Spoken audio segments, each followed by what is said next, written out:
দক্ষিণ এশিয়ার রাজনীতিতে প্রায় শোনা যায় পরিবর্তন আসছে, কিন্তু সেই পরিবর্তন কি সত্যি ভোটের বাক্সে ধরা পড়ে? নেপালের সাম্প্রতিক নির্বাচনে এক নতুন রাজনৈতিক শক্তি সবাইকে চমকে দিয়েছে।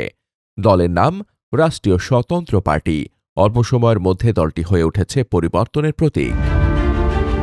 এই উত্থানের কেন্দ্রবিন্দুতে রয়েছেন এক নতুন ধরনের নেতা, রাবি লামেচানে। প্রচলিত রাজনীতির বাইরে থেকে উঠে এসে তিনি তরুণ প্রজন্মের কাছে বিশ্বাসযোগ্যতার প্রতীক হয়ে উঠেছেন। নেপালের ভোটাররা এই নির্বাচনে দুটি বার্তা দিয়েছেন। প্রথমত, তারা পুরনো ক্ষমতা কাঠামোর বিকল্প চান। দ্বিতীয়ত, নতুন নেতৃত্বকে সুযোগ দিতে তারা প্রস্তুত।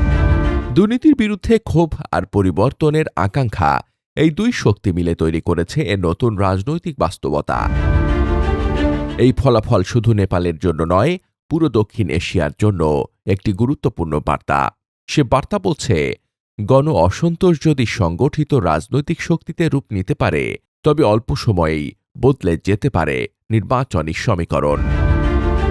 বাংলাদেশেও দীর্ঘদিন ধরে চলছে রাজনৈতিক মেরুকরণ।